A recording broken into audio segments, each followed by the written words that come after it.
Yes, people, how's it going? Welcome back to Lily White Lane. Hope you're doing good, hope you're keeping safe and well, and hope you're having a smashing and a fantastic week on Wednesday. It's the big one this Sunday, and I'm not talking about United versus Newcastle, I'm talking about Tottenham versus those Chelsea scum. It's Spurs, it's Chelsea, it's at the Tottenham Hotspur Stadium, and it's live, in the words of Martin Tyler, but it's a massive game.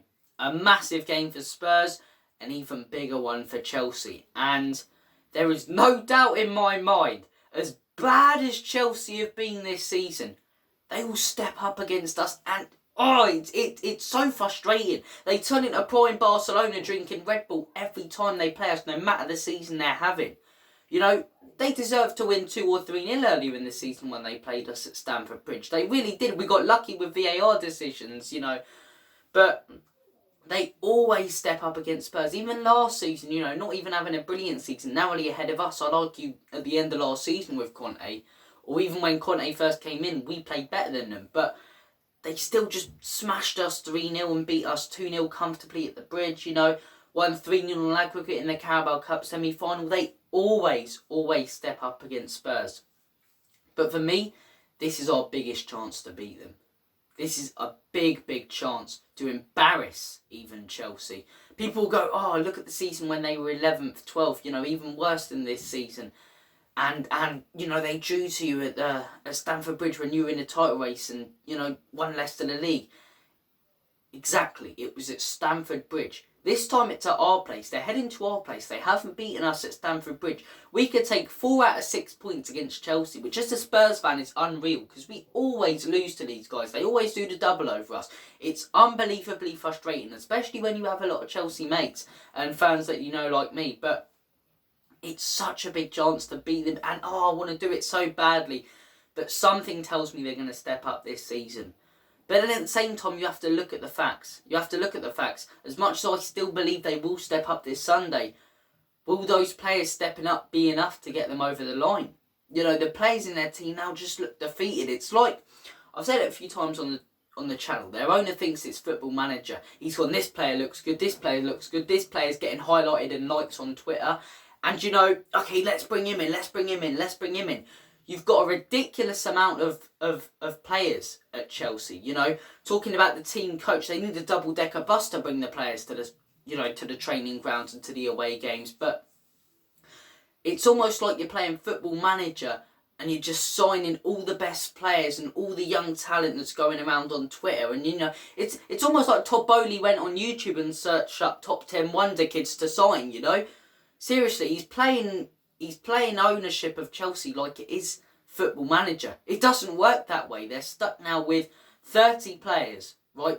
Probably more than 30 players, 30, 40 players, where half of them, are really good, exciting players, and half of them just look like they don't want to be there. And it's so hard when you've got that many players, to organise and sort out a squad. Now, I'll give my thoughts on Potter right now. Do I think Potter could be doing a better job? Yes. But do I think they should sack him? No. This is the thing with Chelsea fans. I know they're on a bad run. I know they're mid-table. But just write this season off. If you sack Potter, what are you going to do? Bring in another rebuild manager like you did when you appointed Potter and only gave him 3 months, right? He hasn't had a summer transfer window. I know he's brought in loads of players, but he hasn't had a summer transfer window, right? And people go, oh, but he signed as many players in January. The difference is in the summer you've got the training, you've got time to organise, months before the first game of the season and organise your team. He hasn't had that. They've brought in all these players in the middle of the season, which, from a fan's perspective, probably looks amazing, but it's not, because you just cause chaos in the dressing room. You've caused chaos, with the amount of players and game time and egos in that dressing room, but I think it'd be stupid. I think it'd be absolutely stupid of Chelsea to sack Graham Potter now. What would be the point in it? Sack Potter. Who are you going to bring in? Poch isn't going to go to Chelsea, right? Who are you actually going to bring in? Zidane? Let's not take the piss here, in the words of Roy Hodgson, right?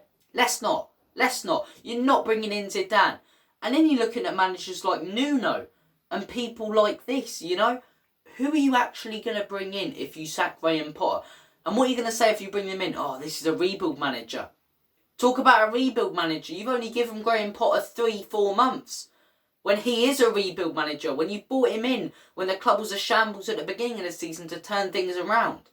You know, if I was a Chelsea fan, which I'm glad I'm not. I'm glad I'm not. Although they've had success over the years, their fan base is full of idiots. I can't stand them. But, you know, absolute shambles at the beginning of the season. Potter's taken over. It's pretty much been the same as the beginning of the season when Tuchel was there. Give him till the end of the season. Let him have the summer and then judge him. Then judge him next season, right? Be stupid, absolutely stupid of Chelsea to sack Potter. And once again, player power would win over at Chelsea. I'd love it as a fan. If they sack Potter, I will celebrate.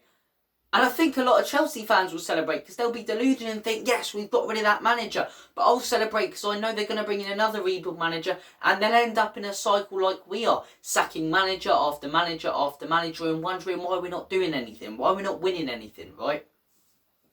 But look, that's my little rant about Graham Potter and Chelsea fans, which is another reason why I can't stand them. They're fans, they're so arrogant, you know.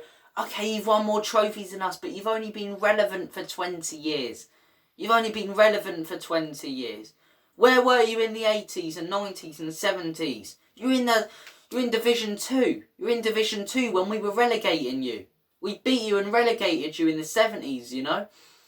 All of the history between these two clubs, as much as Chelsea have won more clubs, I'd say historically Tottenham are a bigger club. And people laugh at that. But over the years, over the 50s, 60s, 70s, 80s, 90s, Tottenham were a bigger club. It's only the last 23 years, or not even 23 years, 20 years since Abramovich came in and took over that club, that Chelsea have pretty much become the biggest club in London since then. But you've only been relevant for 20 years. But the arrogance of some of their fans, the amount of glory seekers in their fans as well, but the arrogance of them. Oh, I despise them. And it's such a good chance to beat them because they are a shambles. But we're not even that good. Don't let top four, take your mind away from the fact that this season hasn't been brilliant. It hasn't. You look at some of the results we've gotten. 4-1 loss to Leicester, dominated, barely had a shot against Man United, lost both North London derbies. Yes, we beat City, but look at the game against a terrible Liverpool side, Season? Who's season? But no, season started well. But you can see straight away we weren't really playing great football. And you look at us now, yes, we're fighting for top four. And okay, if we get it, it'll be good. But there's no real progress from last season. We're just fighting for the exact same thing as last season.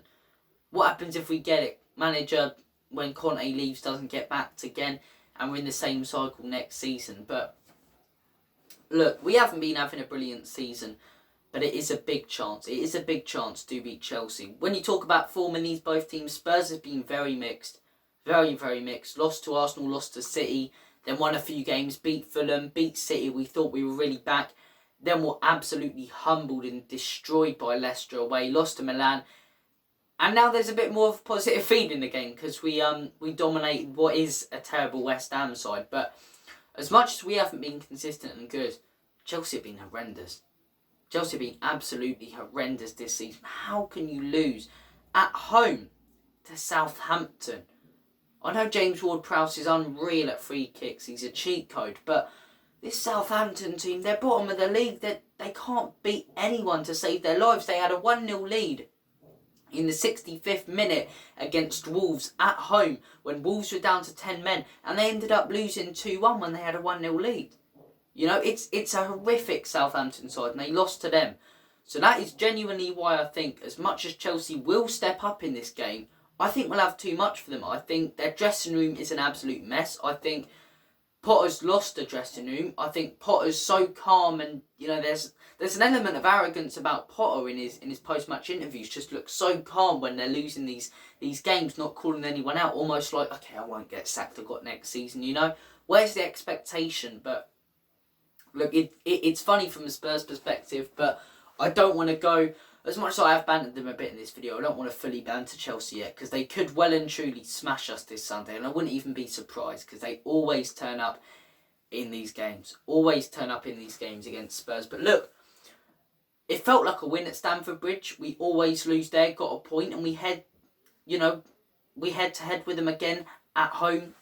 Stellini this time instead of Antonio Conte, and Potter instead of Tuchel. Could we have another fight? It's definitely going to be an intriguing game. We've also got the Carabao Cup final on Sunday. So look, it's going to be a good weekend. And I am looking forward to it. Hopefully a huge win for Spurs. Score prediction. Something tells me they are going to step up in this game, but I don't think they'll even have enough. I'm going to go 2-1 Spurs. I do think we will beat them. If it was away, we'd still probably lose, but I do think we will beat them. Line-up-wise, exact same line-up as West Ham. You almost feel for Porro because Royale's been absolutely unreal since Porro's coming in. He's got that competition, but you can't take Royale, out of the team because, took him out for one game, lost 4-1 to Leicester, bring him back in. Beat City, beat West Ham. So Royale starts, and rest of the team for me, same really. Davies, I'd play him left centre back. Perisic at left wing back for this one. He's had a bit of a rest. Go with Romero, Eric Dyer most likely. Højbjerg and Pape Matar are the two that I'd play with Kane, Son and Kulu up top. Richie, Danjuma. Danjuma could be interesting. Richie, not for me at the minute. But that's a completely different video in its own right. Thank you for watching this video. I'm going 2-1 Spurs. Comment down below your score predictions and your thoughts on this game. Take care of yourselves. All the best. God bless. And as always, up the Spurs. In Conte we trust. Enoch and